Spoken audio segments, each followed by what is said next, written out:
Interested. Oh, hello, this means you've recorded, everyone. Oh God, I have to press continue, don't I, to consent? So I've never taken no for an answer. I'm born and brought up in London, and so when I was a teenager, I spent a lot of my time trying to get into clubs when I wasn't old enough and blagging my way into everything. So I think that's probably quite a useful skill. I think we are an Asian family that lived in a very white area. So the point of difference was always there, reinforced from the get-go. You've got, I mean, this is a story that's familiar with everybody on this call. You've got to work twice as hard. You're not going to get there. You've got to put the effort in. And you can even put the effort and the work in and still not get the reward, by the way.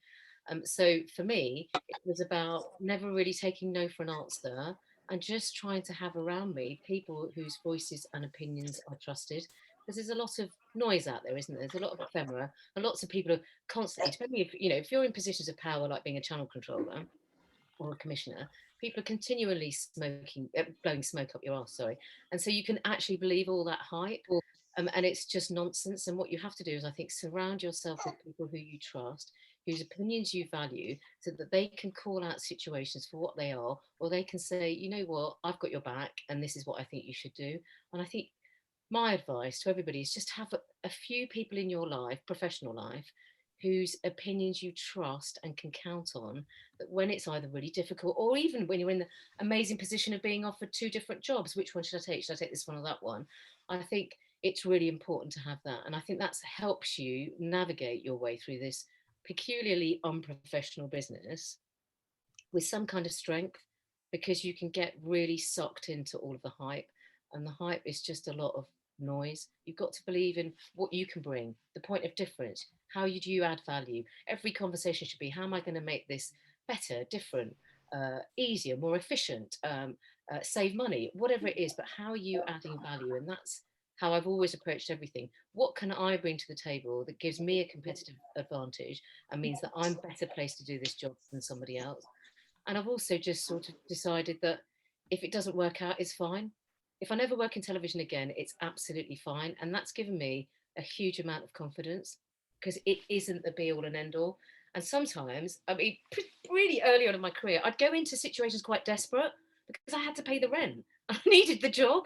And I realized desperation really smells quite horrible. You don't want to look desperate, do you? And actually, sometimes just taking one step back, putting everything into perspective, and realizing that you are good, you know what you're doing, there is life after this, this isn't the be all and end all, recover from your failures, your mistakes, all of the cliches that we know, but it's really true, particularly when you get in senior positions, because it's really lonely. You can look around the room. I can still go into meetings now and be the only woman in the room. I mean, don't even talk about of color, just the only woman in the room. You're like, what, in 2021? You're just like, this is mental. But you have to just have confidence that what you are doing is valuable, I think. Do you ever get? Jeez, you better tell me to shut up. Jeez, no, I'm loving it. We're loving it. We're loving it. And please, guys, I'm encouraging you to put your questions and your comments and everything in the chat, and I'll relay them. And you guys can ask questions. Let's kind of utilize this space. There's not a time where you've got somebody who's as senior as Angela in the room where we can kind of ask anything. We know it's a safe space. This doesn't go anywhere apart from us. So please utilize this opportunity to really ask and understand Angela and how she's kind of reached to her level of success. Somebody sent in a question in terms of kind of so Ben, in terms of some of the challenges and the stresses of work. Ben tends to chant, so he uses meditation and his Buddhist practices to kind of help guide him through. We spoke to Danny Horan, as I was mentioning to you before, from Channel 4, and he runs. What do you do to kind of channel some of that my family's a brilliant distraction. I've got two massively annoying and dysfunctional boys, and they're a good leveler, and they just make me laugh. And just my family's probably my greatest bit of support and strength. I have actually, don't laugh, Marina, I actually now cycle. What the hell? That's like a white person's thing, and I'm actually cycling. So I don't know where that came from, but it came out in lockdown, and I find that really helpful. And I do a lot of cooking. So at the end of the day, I like the creative process of the beginning, the middle, and the end. I create something at the end. It's a very Asian thing. It's a very Jewish thing. You give a lot of love, don't you, through cooking and having people around and all of that. So I cook a meal every single night. So that's really important to me. And that's a point where I can just I think the weird thing about working from home is there's not that sort of decompression commute. So I walk out of here and then like 1 second further away, I'm like, oh, I'm home, everyone. Hi. And I haven't really left the stresses behind of the day. So I've had to find a way of adjusting to that. So what I try and now do is actually go for a walk, which sort of replaces my commute to clear my head, to allow me to come back in the door as sort of, mum, wife, all of those other things. But yeah, I find cooking really helpful. I absolutely love it as well. You absolutely love it. So kind of going back, what would you say, Angela, has been your biggest career achievement? You've done so many amazing and wonderful things, but what has been humongous for you that you felt personally like, wow, that was mind blowing for me? I think for me, becoming controller of E4, it was such a big deal. And actually, at the time, there were 2 jobs on offer. And this is just serendipity. I did not think this through at all. But there was a head of factual entertainment at Channel 4, that's a big job, and controller of E4. And I just thought, oh, I love young people and I love making programs for young people. That's what I want to do. Actually, not quite understanding the scale of achieving that, because actually being a channel controller gives you all of the power. And I don't think, and I'm pleased in a way, I didn't quite realise the enormity of it, because I sort of walked into it sort of quite stress-free. I was thinking, well, if it works out, that'd be brilliant. If it doesn't, it doesn't really matter, does it? But actually for me, it was really important, because what I wanted to be able to demonstrate to other people, because I really do believe this, you can't be anything until you can see it. So I really wanted to demonstrate, if you can see me doing it, it is entirely possible. I'm a completely unremarkable person. I just come from a normal family in South London.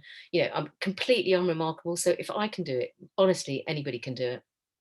What makes you, how is it that you've done it and not everybody's done it? Because I think I've had a few lucky breaks. Obviously, I've had some people guide me.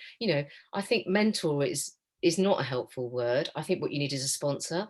And by that, I mean somebody who actually opens the door for you and connects you with people to say you should have this job. So very early on in my career, I met Andy Peters, who obviously Marina knows, because that's how we all met together on the Ozone. And he's been one of the most constant people in my life. And he was the one that, when I was series producing a show called T4 for Channel 4, he was the one that said to me, oh, you should think about commissioning. And I was like, what is commissioning? What do you do? I mean, really? And so instead of saying you should think about commissioning and leaving the conversation there, he introduced me to Kevin Ligo. So he didn't just stop at saying, this is what you should do. He actually opened the door for me. And so I think, I've been really lucky that I've had a couple of really, and then Kevin became a sponsor of mine. So then I worked for Kevin on and off for like 15 years. So I've been really lucky that people have seen in me sometimes what I haven't actually even seen in myself, but they have encouraged me to take the next step up when sometimes I've been lacking confidence and not sure, really, can I do it? Have I got the skills? And actually other people have believed in me. So I think what's also helped is I've got an unbelievably feminist dad. He absolutely, and my mum is an unbelievable feminist. And, I'm one of 4 girls. So my dad was in the complete minority in our family. And he always said to us, you can be whatever you want to be. You never take no for an answer. You need to get on. They always said to me, which is so un-Asian, career first, kids second, marriage last. I was like, really? That's very un-Asian. But they were really focused on us all having a career and getting on. And so I think that's probably, we're so influenced, aren't we, by our upbringing. So I'm sure that's a very formative influence. What would you say has been one of your biggest challenges that you had to navigate, or biggest moments for you where you've like, bloody hell, I don't know if I'm going to be able to get up from this, and how am I going to move on or move forward? Well, anybody who knows my career knows I have been through a ton of crises. Everything from racist to Big Brother to issues with Love Island to the cancellation of the Jeremy Kyle show. I am battle worn. I have been through so many crises. And the challenge for me always is saying to people, everyone wants to react really quickly in a crisis. And the challenge has always been for me, can we just stop? Can we think about the ramifications of this decision? Can we just take a moment? And for me to be able to speak up and say that when you're with people who are at board level and much more senior than you is always a challenge for me, because I always slightly wince and go, oh my God, my throat's getting a bit dry. I'm not sure I can do this. But I just have to almost zone out and go, I have to do this because I believe what I'm saying is right. And even if somebody doesn't agree with you, that's fine too, because you don't have all of the answers all of the time. But I think the ability to speak up and do it consistently and authentically for me is my biggest challenge, because sometimes it's actually easier not to say anything. Mm. And so for me, I always have to check myself and go, I think I should say something now, and then say it. And so, has anybody got any questions at this point? I really want you guys to take the opportunity to ask any questions. Yes, we have Bushra. Bushra, do you want to answer the question yourself, actually? Sure. Yeah. Hi, Angela. Oh, hi. Hi. So if I've learned anything throughout this process so far, which has been fantastic, by the way, this scheme that we're on, I've realised that projection is a really important part of what we do in the industry. So sort of projecting the way you see yourself onto others, because it doesn't always translate the way you want. And I just wondered, what advice would you give on how best to project the way you see yourself to others? Gosh, I think that's a really good question, to which I'm not sure I've got a perfect answer. I suppose what I would say is I spent a lot of my early career just trying to fit into all of the norms. And I found that a real struggle. And at the point where I could just actually be me was when actually my career really started to take off, because I just thought, you know what? I'm hired because of me, and being me properly and authentically is why I'm here. So I need to be me. So I think the projection of yourself and having something that marks you out as different and memorable is quite important. So embarrassingly, my thing is my stupid laugh, but everybody knows that. And I think that's a shorthand for saying I bring a lot of energy into the room. And everyone knows that I always speak too quickly, think later, and I'll shoot from the hip. And everything I do is all based on instinct, but it's sort of become part of, and I hate to use this word, but it's probably appropriate in this situation. It's sort of become part of my brand. And actually then owning it and expressing myself in that way and being confident that those are positive attributes, I think is important, because I think in the end, you sort of want to bring most of yourself to work, don't you? And if you don't, particularly in this business, I think it's really hard. I think you're constantly trying to pretend to be somebody you're not, or projecting a version of yourself that you're not entirely comfortable with. And actually, the more that we can all be ourselves and talk about the things that are part of our lives and part of our upbringings, hopefully normalizes all of the differences and gets people to understand the differences. I mean, a really senior person who employed me said to me, "Oh my God, I didn't know you were Jane, like your surname. What does that mean?" And I thought, you fucking ignorant twat. But obviously, I didn't say that. I just thought, well, actually, what I'm going to do is use it as an opportunity to tell you about one of the biggest religions in India. How can you not know? But then why should he know? He was a sort of over-educated, overprivileged white man. And so then I had to stop myself and go, why have I judged him so quickly? Why am I so chippy about it? And I had to sort of grow up myself a bit. Definitely. Has anybody got any more questions? I'm loving this conversation. Does anybody want to jump in with some more questions? Just put your hand up if you want to. Let me see. Let me put you on. Do you know what I mean? Let me just make sure. Yeah, I've got one. Hi, Angela. I just wanted to ask, how have you made that transition from being a content creator, producer, commissioner to managing sort of ITV studios, where you having to deal with, sort of investors and shareholders? Has that been kind of seamless, straightforward, or? No, I think what's been really exciting for me is I sort of thought I knew loads about telly, but actually I'm still constantly learning. And as you say, the equation when you're working for PLC with shareholders is very different in a completely commercial environment. So I think that's been an amazing learning curve for us. We're also, we've got a massive global footprint. We've got 22 outfits in different countries. And so opening our eyes up to the distribution part of television, and actually the business end of television has been really exciting. And I always sort of try and take a role if I think two things. One, that I can make a difference. And the other one, if I can learn something out of it and, get more out of it myself. And so it's not, I think in a way it was made easier for me, because I think the biggest jump I actually made was from producer to commissioner, because you literally go from one side of the table to the other. And that blew my mind for the first year. I mean, I say this to a lot of people, because a lot of people ask me who moved from production to commissioning, oh, what's it like? And that first year blew my mind, because I suddenly realized I didn't know anything about anything. All I knew was how to make my little show, but I didn't know anything about marketing, about promotion, in context of Channel 4 and ITV, about advertising, about sponsorship. I didn't know anything about anything. I didn't understand the schedule, how it fitted into the bigger picture. And actually you go from being a producer, worrying about one thing, or a director, you know, about worrying about one show, to then having to take a step back and have a bigger perspective. So that when I then went to the managing director of studios, it was easier for me because I'd already taken that one step back. Do you see what I mean?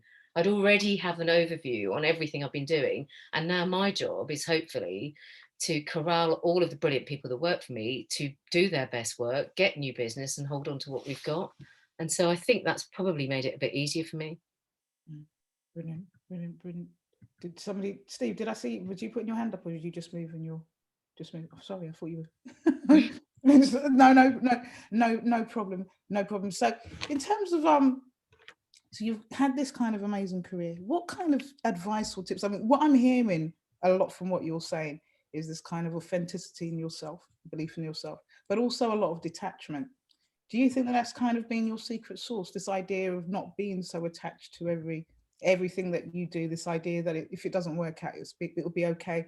I hear a lot of that coming through when you're speaking. Is that, would you say that's your secret sauce? Yeah, I think that's a very astute observation. I think that's completely right. I think being myself feels really important. I make a lot of sacrifices to come to work. I've missed most of everything to do with both of my children, one of whom is practically an adult now. So I don't make those sacrifices lightly because I know there's a constant push and pull, particularly being a mum, and children and family and work and all of the pressures that you get. And so for me, I've always had a sort of work face and a home face, but interestingly, the working from home pandemic thing has really brilliantly, I think, blurred all of that for everybody, because I can see everybody's homes now, and sometimes my kids come in and sometimes they don't. And at the beginning I'd be like, turn my camera off, go on to mute, and now I'm just like, well, this is life now, isn't it? It's all blurred a bit now, and actually I'm fine with that. And that wasn't me before. I was very much like, I'm at work and I'm at home. And actually the softening of the edges for me during all of this different way of working in the pandemic, I think has been really helpful for me personally, because I've realized it's okay. You can have things blaring around the edges. You can have your kids come in. You can have crap internet connections, or you can go in. I mean, I started one meeting the other day. Literally the first 5 minutes, somebody went to go and answer the door. Somebody went to go see their dog was barking. Somebody was doing this, and it was like, it's fine. It's absolutely fine. We are all real people with real lives, and that's what makes us interesting. Because if you're coming up with new ideas for television programs, for example, you know, what you're influenced by, what you're excited by, what you're into, all of who you are plays a part in coming up with ideas, because you might either be thinking, well, this program would be really great for me, or a constituent part of the audience who isn't served, or this is what I'm really into, or I can bring this to the conversation. And actually, I think that's really healthy now. Yeah. Well, Claire, I'm going to, before Claire, I ask Claire's question, this idea, just explain again the difference between a mentor and a sponsor, because we're obviously on this session, everybody's been paired and asked to have a mentor. And also, to get a sponsor, how do you do that? Is it just simply by asking, can I get a sponsor? Or is there a kind of way of doing that? So that would be really helpful. Well, I mean, I'm sure Remy's got a more professional take on this, but my amateurish take on this is, I think, so I mentor quite a few people. And so I see them regularly. And what I do, hopefully, is I'm a completely objective third party. They've got a difficult issue and they'll come to me and go, oh God, you know, I've got to do this with my boss, and can I just talk this out with you, and can you help me see the light? And sometimes it's a bit like going to therapy, isn't it? Somebody who's not in part of the conversation can just see something more objectively. So when I mentor, that's the sort of basis of my relationship. And I've only just now realized some of the value that I can bring is to actually just push people along their career paths. So what I've tried to do is sort of make myself half a sponsor, and actually really properly, so I hope I could demonstrate that with the Andy Peters conversation, properly get them in the room, in the conversation, to accelerate their career. So that's what I think a sponsor does. And I think a mentor is a bit more like somebody who can give you advice or help you see a problem or make you find the answer to the problem yourself, but they're much more touchy-feely and they're not really pushing your career.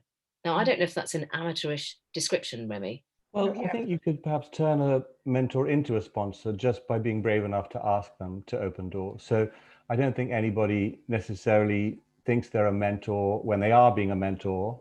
Obviously, on this course, people are called mentors, but in real life, I don't know if Andy Peters thought he was your mentor or thought he was your sponsor or just thought he was someone who believed in you. And I think if there's somebody who you know who believes in you, you can ask them to step up and open a door, make an introduction, do what you need them to do. Sometimes it just takes, sometimes you need to ask. And sometimes, as in your case, you didn't need to ask, they just did it anyway. But I don't think Kevin necessarily thinks he's your sponsor. He just thinks he's someone who believes in you, right?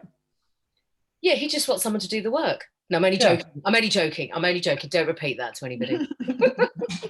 But often that's the case anyway. People just want someone capable to do the work. And if you say, I'm here and I can do the work, and by the way, would you introduce me to so-and-so? They will move from being an admiring colleague to what you might call a sponsor, or we on this course might call a mentor. But I think sometimes you just have to ask, right? You just have to say, would you open this door? Could you show me how to do this? That takes courage.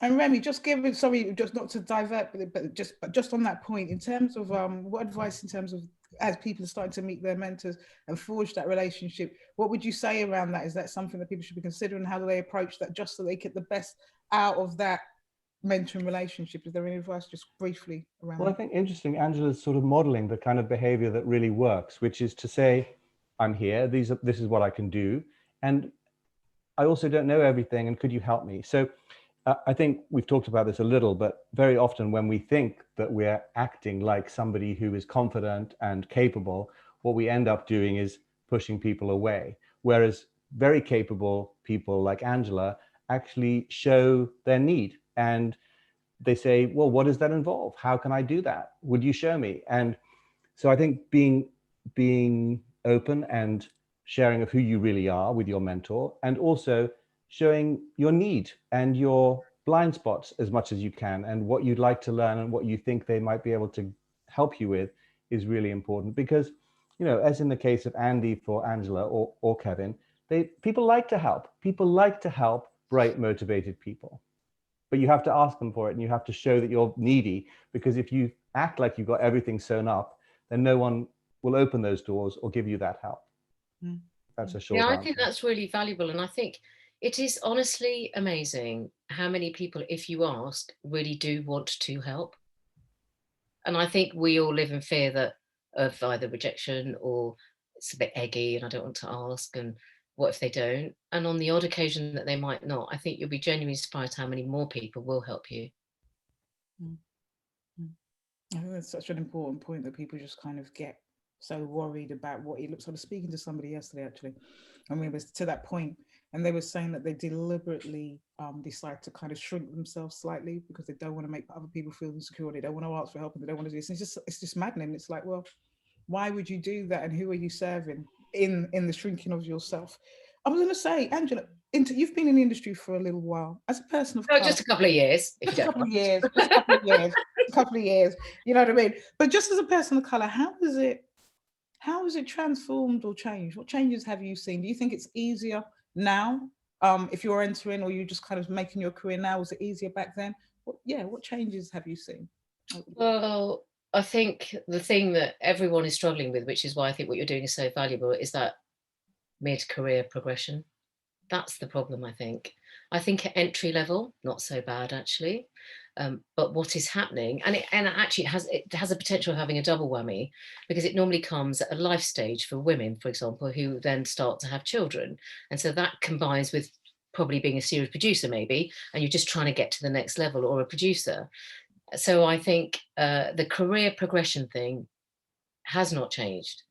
I am still the only person of colour who's run a TV station in this country, and I first did that 15 years ago. How can that be right? Why do you think that is, though? Well, there's not that many jobs, so of course, I don't know how many channel controllers there are. Must be 7 or 8. I mean, there's not many jobs, obviously, so that's not easy. I don't know, but I think the heart of it for me is I look at entry level and it's okay. I look at career progression at, say, series producer level, exec producer level, and it just falls away.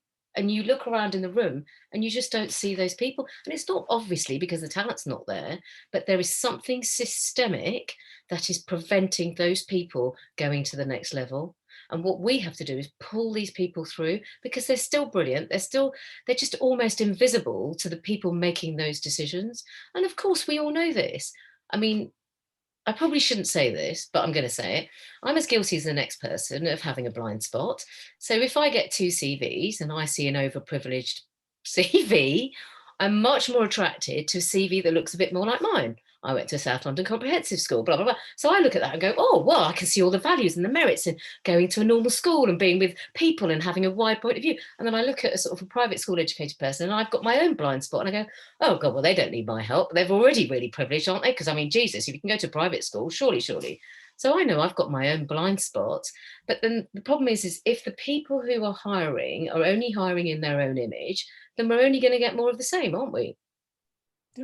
I mean, what do we do and how do we change that? Well, I think how we change is we absolutely we have to be really laser focused. I think the points in my career where I've not got a good outcome or where I've tried to bully people into doing things, and actually the point where I've actually managed to make some change is when I've just actually gone and done it, just do it.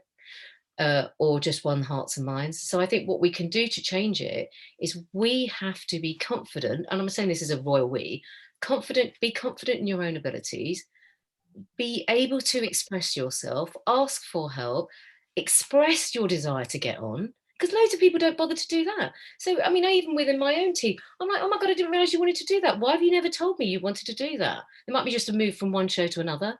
I'm like, why have you not told me? I can't read your mind. I've got like thousands of people I'm managing. You need to speak up. And actually, you do need to speak up and you do need to say, this is where I'd like to go. This is how, can you help me get there?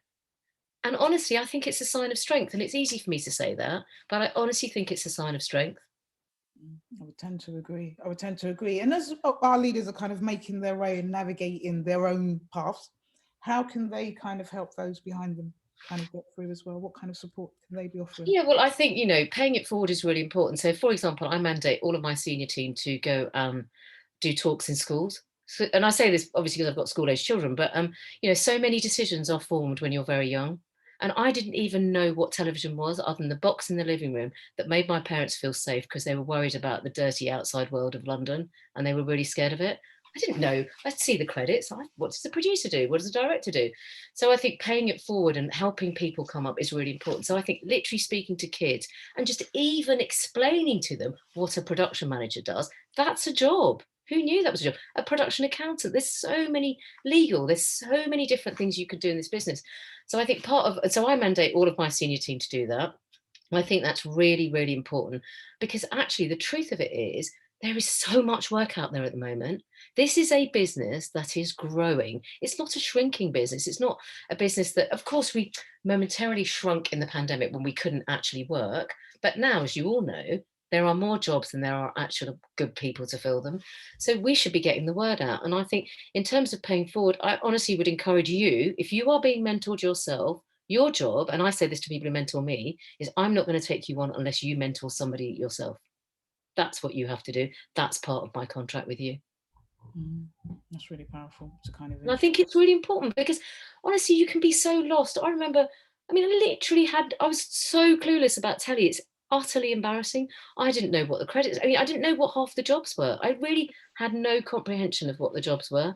And I know that makes me sound like an idiot and I don't mind admitting that, but I really had no idea. And actually just almost demystifying this business because you don't need a qualification to work in television. You really don't.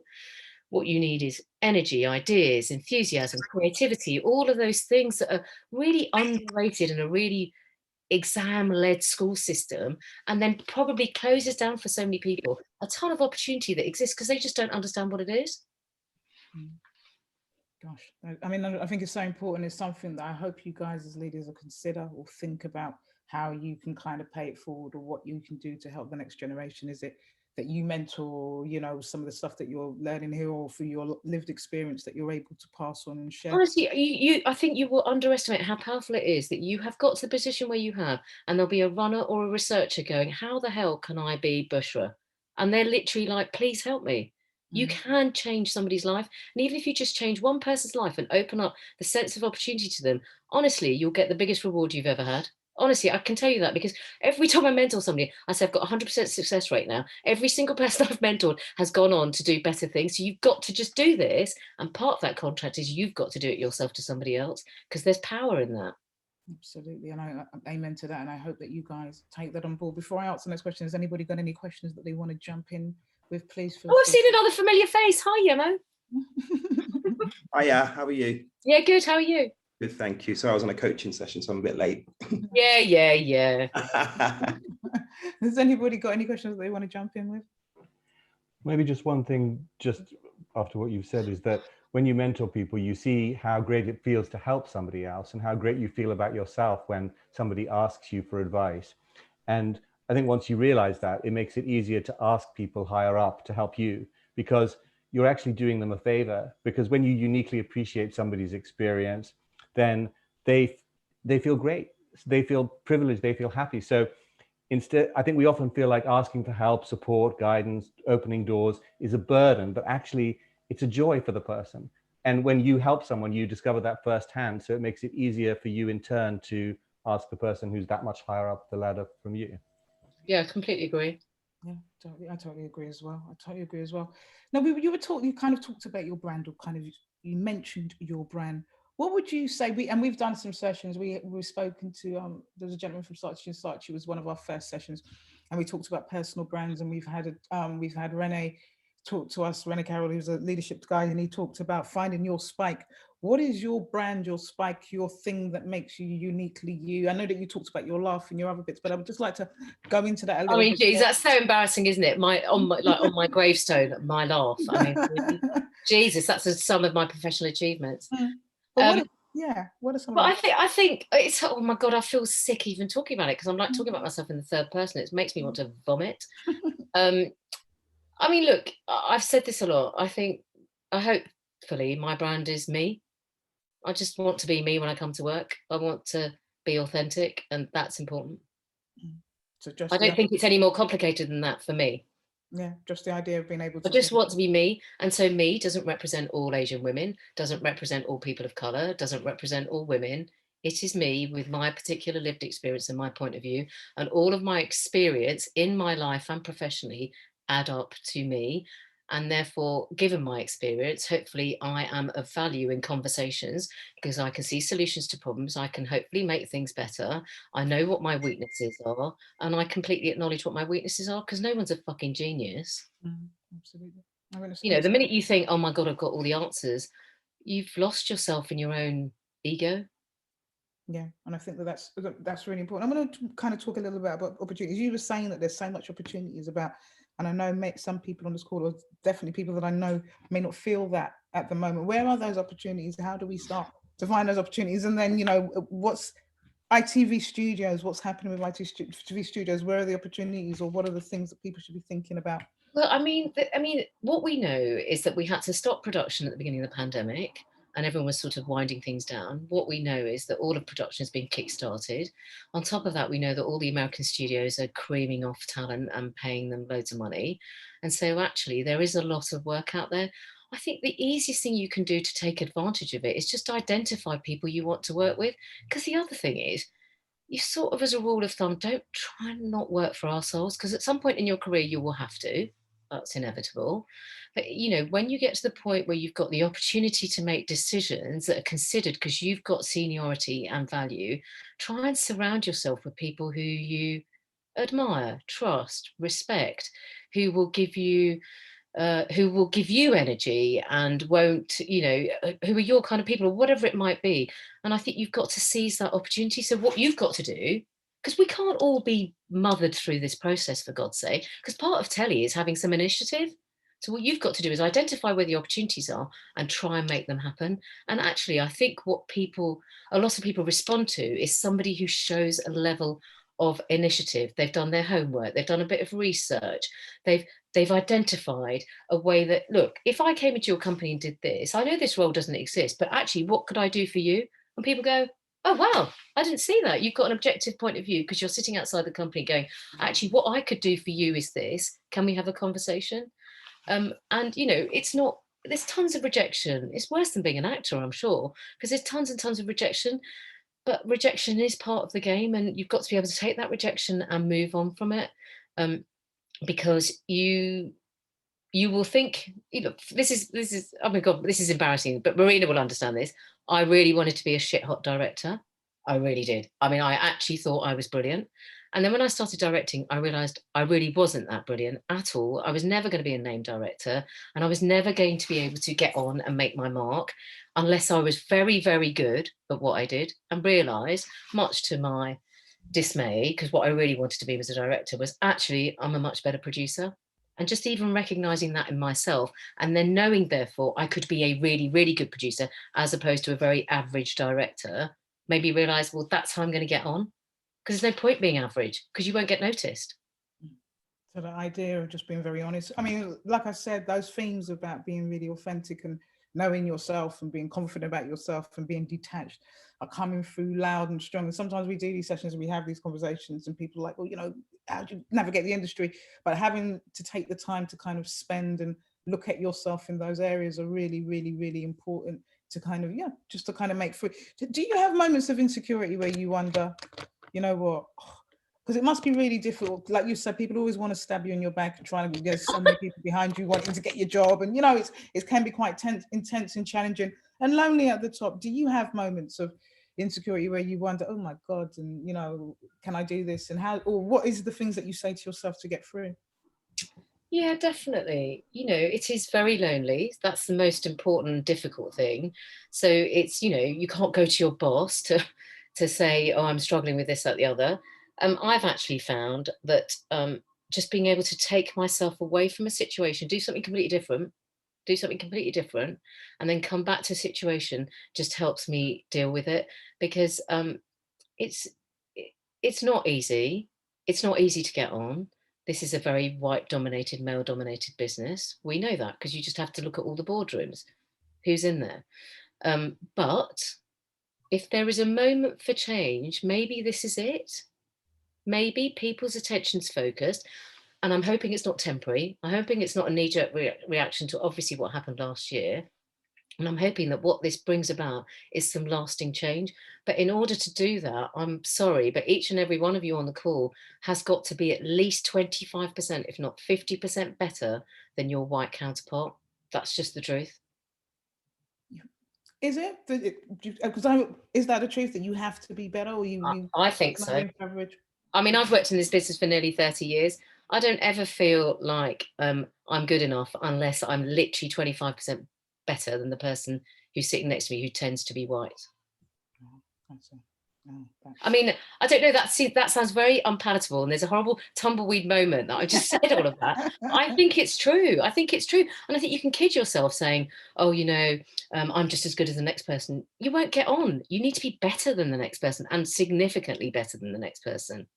Because you won't get noticed otherwise. You just won't get noticed. You're not in people's vision. You're not even barely in their peripheral bloody vision. You have to go, hello, I'm here. Oh my God. Obviously not in an irritating way like I do, but in a hopefully helpful, collaborative way. But I think you also have to look at it from their point of view. Why do they need to hire you? You have to explain to them why they need to hire you. Because I'm going to do this, that, the other. Because I'm going to do this, I'm going to come with this idea, or I've got this relationship with this commissioner and I've got this idea and I swear to God it's about to be commissioned. I think you have to demonstrate to somebody what value you can bring, because why should they just, in some kind of charitable endeavour, just help you along? There's always some self-interest, isn't there? You said something really powerful before about, identifying who you want to work with and saying why. And I think being 25% better sometimes means seeing somebody 25% more clearly and appreciating them 25% more.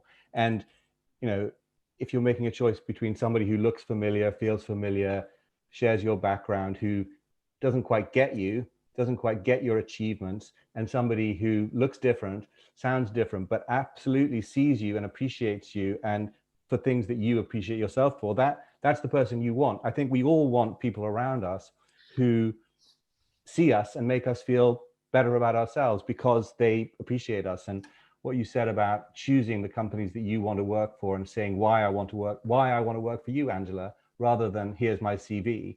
I totally get the point that you made about bringing a unique contribution yourself and saying, I've got this great way to grow your business, or I've got this great project. That's absolutely important too. But I think the first line of any approach or conversation or email has to be why I think you're fantastic, and have it mean something to the person who's reading it.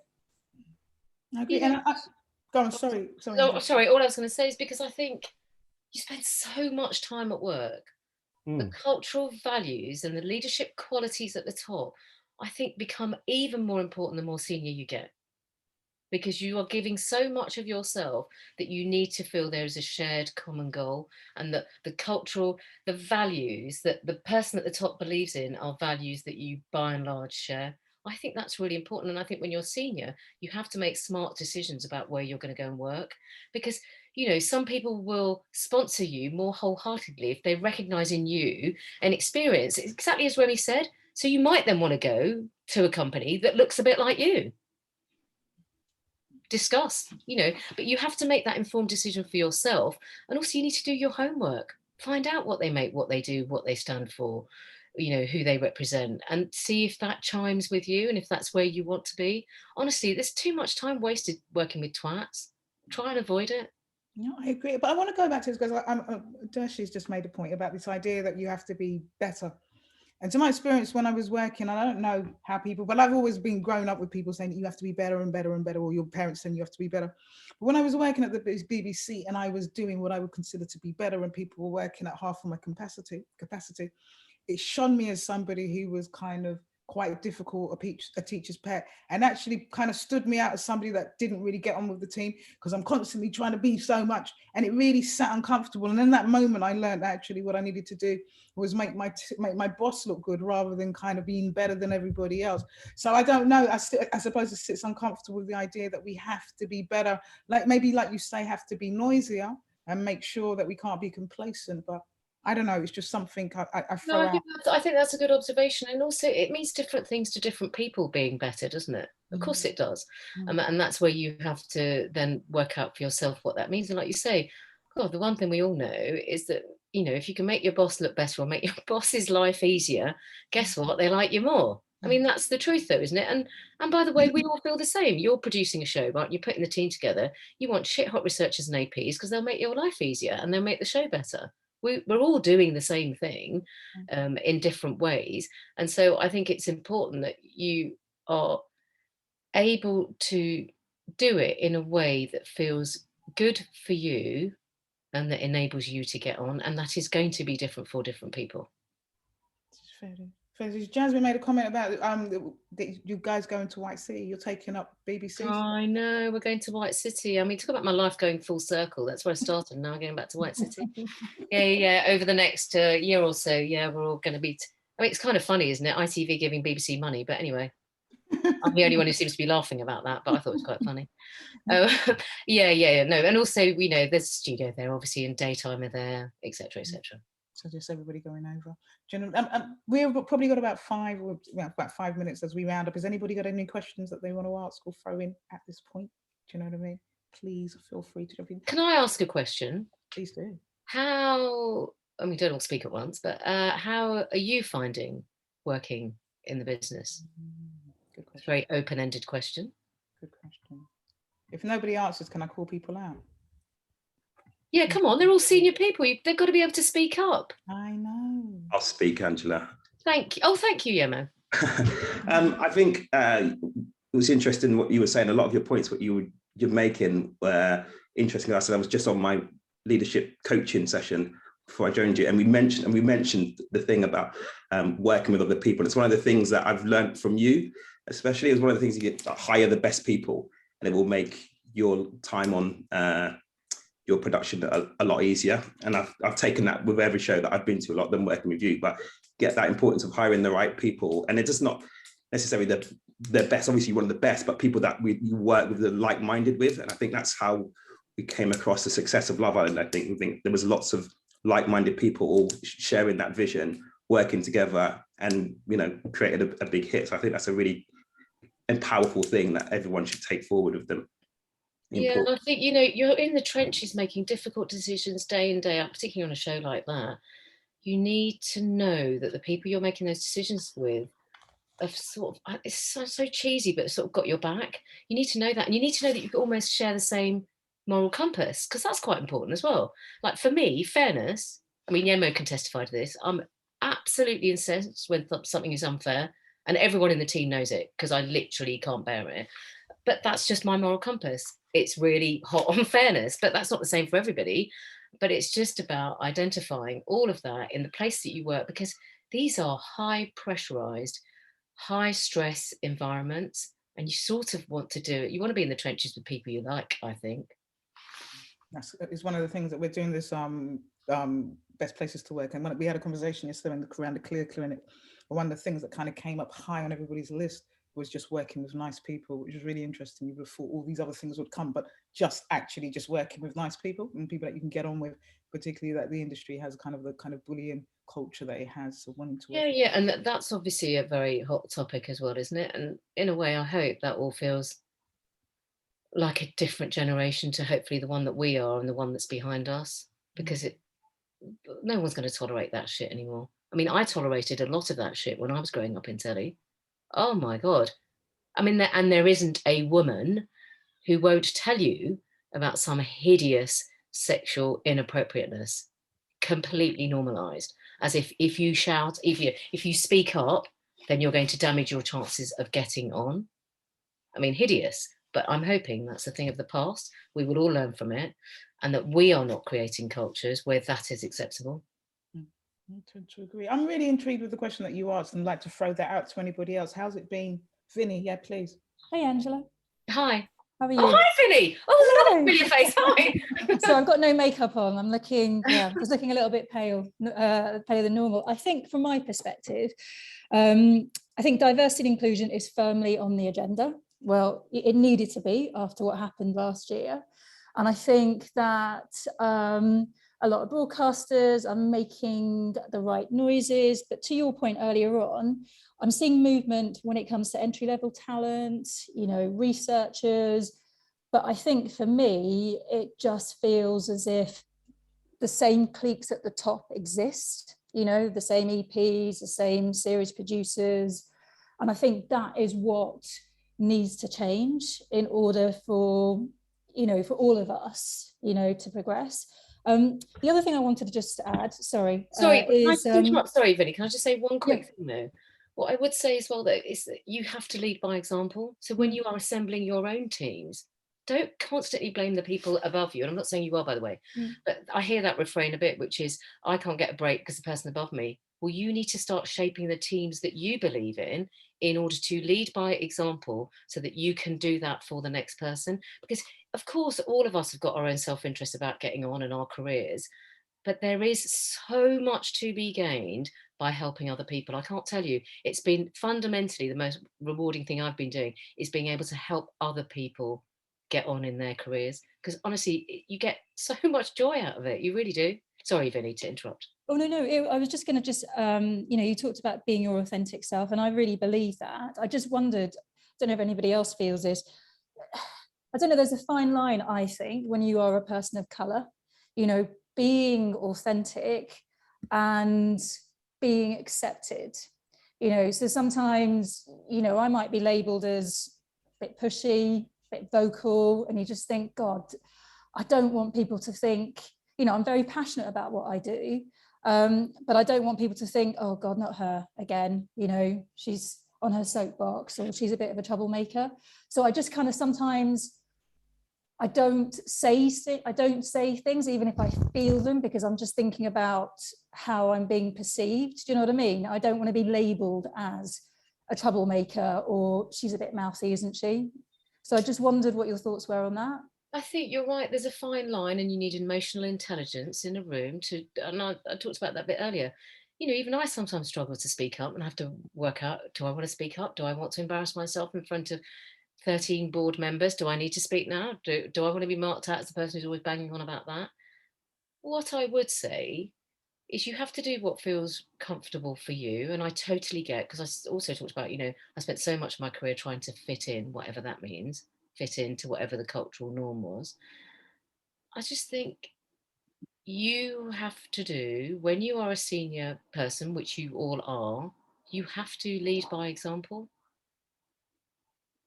And I think you have to do that in a way that feels right for you. And so you don't have to talk up in every situation. Of course, there'll be sometimes where you think it's more valuable to, sometimes where you think it won't be. Sometimes you can reach for someone else's support in a difficult meeting. Don't underestimate that. That's what I only learned very recently, like in the past 5 or 6 years. You can actually create allies in the room by getting people's support. Because actually, do you know what? That's what all those white men have been doing for bloody years, right?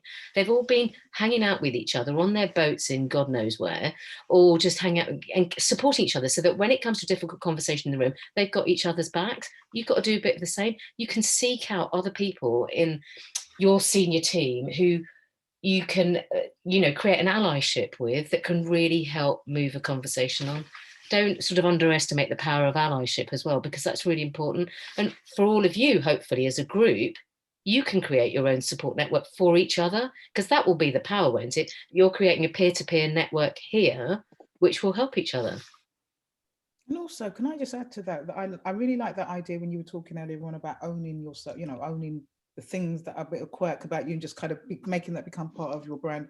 So even in that kind of sometimes talking up and just maybe rather than feeling like, oh, it's not her again, but oh my God, she's really passionate about certain areas, and seeing if you can own that in a different kind of way, because I do think it's important that we stand true to who we are. And also, by the way, there's as many people as like me bloody hate me. I mean, that's also fine. You can't be liked by everybody. There's loads of people that hate me. That's fine. Do you know what I mean? I mean, I think you have to also be honest about that. You can't be liked by everybody.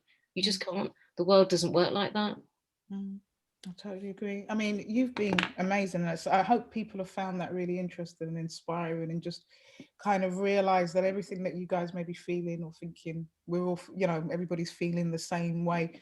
Do you know what I mean? So, Angela, thank you so much for coming in and sharing, spending time, and just being really candid and open and honest with us. It's been really pleasure, guys. You're the future. I'm just history. So it's all down to you now. Come on.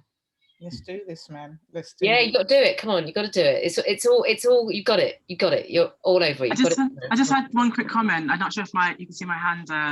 But just say firstly, thank you for sharing the story, and just like good to hear the story. I was just really just a comment on the benefits of supporting others, and so I found myself in an organisation whereby the level above me there was just no support, and it was just a bit of a shit show, for want of a better term. And so I recognized that rather than sort of doing 25% more, I was sort of doing 10% more, but I invested in myself externally to ensure that I got that brand recognition here. And then what I did is I invested in my team, and I gave them everything of me to build them up. And what I found sort of years later is, one, it gave me a way out, so that when I was able to leave that space, that organization, people now come to me. But also the team that I invested in are all now, some of them are senior leaders. They've gone off to the other things, and actually that's become my network. And they're sort of like, what you did for us is amazing. And I'm like, I just gave you my time and investment, but now, we work together. And so I think there's definitely something to be said for just building up that generation, because you know that you're going to be working for the next 30, 40 years, and all of those people under you could take over you or could go left or right of you. And it can be equally as rewarding and beneficial if you're playing the long game. So I would say it's about working 25% more smart, as well as being 25% better. Just thinking strategically about what this could look like. And also, I mean, I'm really blessed to be able to do the works that I do. And I just kind of think, for me, I've got 51 people that I can holler at when I need stuff. Do you know what I mean? And so as much as I do stuff and it's all important about, increasing diversity, I know that these kind of personal relationships are really, really powerful. And I can connect you with this body and connect with that body. So kind of helping, not just helping people, but just kind of how you can support and they can support you and you can support them is so important, and it always pays dividends. So, definitely. And also the value of your network is huge. The reason I'm able to get on is because basically all the people in senior positions are people I've either worked for or grown up with. And the value of all of that, even when you are a researcher, well, you'll all feel this now, your peers are, series producers and producers like you are, or directors, or, whatever your job is. So you really need to nourish that network, because it will really help support you in difficult times, but hopefully might also open doors. I mean, when I was a freelancer, I got jobs because other people couldn't do them, and they'd bring me up and go, Angela, do you want the job? You've got to help each other as well. I think that there's a joy in helping each other, just as it's been outlined now. And that's all that, you can do that whatever level you're at. You should be doing it now all of the time. Wow, that's a really powerful note to end on.